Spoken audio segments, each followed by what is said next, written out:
Pak Pendeta yang saya hormati, saya ingin tanya, dalam Matius 12 ayat 32 tentang hujat terhadap Roh Kudus. Yang ingin saya tanyakan, pada akhir kalimat di ayat itu ada kata, dan di dunia yang akan datang pun tidak. Nah, apa maksud pernyataan Yesus tentang pengampunan di dunia yang akan datang? Terima kasih. Ya, coba lihat Matius 12:32. Apabila seorang mengucapkan sesuatu menentang anak manusia, dia akan diampuni. Tapi jika dia menentang Roh Kudus, dia tidak akan diampuni. Di dunia ini tidak, dan di dunia akan datang pun tidak. Di dunia ini tidak, ya dunia sekarang ini kan. Lalu apa artinya dunia yang akan datang? Ya maksudnya adalah setelah mati. Jadi di masih bernapas ini tidak bisa diampuni, sudah mati pun tidak bisa diampuni. Makanya di bagian lain mengatakan itu membuat dosa kekal. Makanya orang yang hujat Roh Kudus ya sudah pasti masuk neraka. Ya. Tapi karena orang yang percaya Yesus pasti masuk surga atau selamat, maka hujat Roh Kudus tidak mungkin dilakukan oleh orang yang sudah sungguh-sungguh percaya Yesus. Ya, tapi dunia yang akan datang itu maksudnya setelah mati ini. Kan kita mati tidak musnah, tidak habis. Kalau cerita orang kaya dan Lazarus itu kan mereka hidup di dunia ini. Orang kaya itu kaya raya, Lazarus miskin melarat. Tapi matilah orang kaya itu, mati juga Lazarus. Dua-dua mati, tapi cerita kan belum selesai. Masih ada episode kedua setelah mati. Nah, dunia sekarang ini, yaitu waktu mereka di bumi ini, tapi dunia yang akan datang ya setelah mereka mati. Jadi orang yang menghujat Roh Kudus itu sekarang tidak bisa diampuni, setelah mati pun tidak bisa diampuni. Dosa macam apa itu? Ya sudah pernah saya jelaskan. Saudara carilah di YouTube pembahasan saya soal dosa hujat terhadap Roh Kudus. Ya. Ya, shalom saudara-saudara yang saya kasih dalam Tuhan Yesus.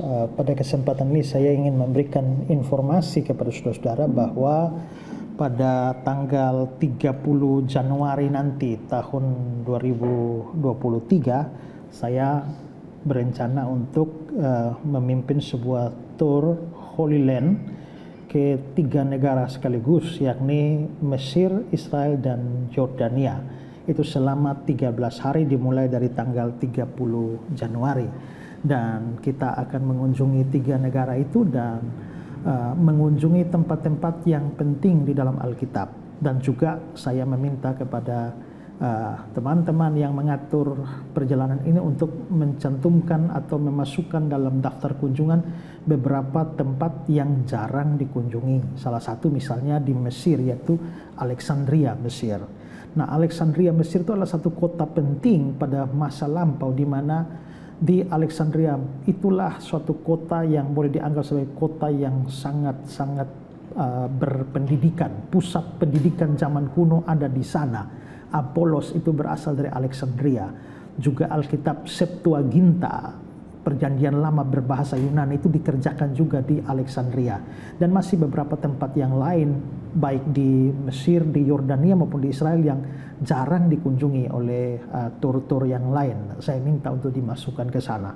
Nah, karena itulah pada kesempatan ini saya juga ingin menyampaikan, apabila ada di antara saudara-saudara yang berminat untuk mengikuti tour ini bersama saya, nah silakan saudara mendaftarnya.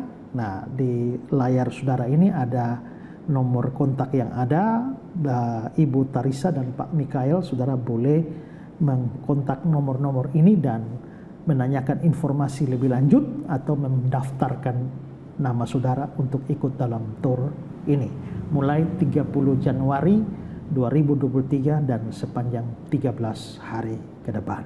Nah, silakan didoakan, dan kalau berminat silakan kontak, dan mari berjalan atau tour bersama dengan saya yang akan menuntun dan memberikan banyak penjelasan sejarah, penjelasan historis yang sangat berhubungan dengan kitab suci kita. Tuhan memberkati saudara semua. Shalom. Shalom saudara-saudara yang saya kasih dalam Tuhan Yesus. Berkembangnya industri perfilman di negara kita ini itu membawa angin segar bagi banyak pihak, dan juga termasuk di dalamnya adalah institusi-institusi rohani, di mana institusi-institusi rohani ini mendapatkan kesempatan untuk memproduksi film yang pada akhirnya dapat disebarkan melalui berbagai macam platform, baik televisi, YouTube, dan OTT lainnya. Ya. Nah, Pijar TV sebagai salah satu TV Kristen itu mempunyai sebuah tujuan untuk bisa menyebarkan berita Injil dan kebenaran firman Tuhan itu kepada lebih banyak orang dengan semboyannya menjadi terang bagi Indonesia. Pijar TV mempunyai kerinduan supaya lebih banyak orang mengenal Tuhan, mengenal kebenaran firman Tuhan, dan lebih-lebih itu adalah sebagai bentuk pelaksanaan amanat agung Tuhan Yesus, memberitakan Injil kepada banyak orang.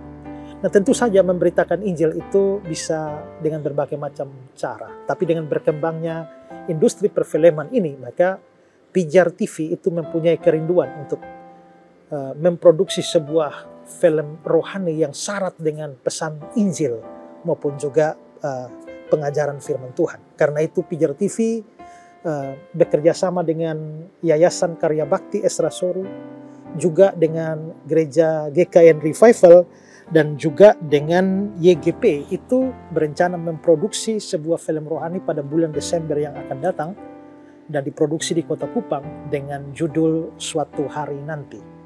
Saya sendiri akan terlibat di dalam film tersebut yang mana akan memberikan pesan-pesan rohani apa yang didapatkan dari film tersebut, yang tentu saja syarat akan pemberitaan Injil dan pengajaran firman Tuhan. Nah, untuk melaksanakan ini tentu saja membutuhkan biaya yang cukup besar, dan karena itu pada kesempatan ini saya juga meminta saudara-saudara untuk mendukung program atau rencana ini, rencana produksi film ini, baik melalui dukungan doa dan juga termasuk dukungan dana. Kalau saudara digerakkan Tuhan untuk ambil bagian dalam pekerjaan Tuhan ini, maka di layar saudara itu ada nomor rekening yang tertera di sana. Saudara bisa mentransfernya untuk memberikan dukungan bagi produksi film Pijar TV, Yayasan Karya Bakti Esra Soru, Gereja Kristen Injil Nusantara, Revival Kupang, dan juga YGP. Dan biarlah apa yang saudara berikan itu akan membawa kemuliaan bagi nama Tuhan, dan banyak orang bisa mendengar Injil, mendengar firman Tuhan, pesan-pesan firman Tuhan melalui film tersebut suatu hari nanti. Tuhan Yesus memberkati saudara sekalian. Shalom.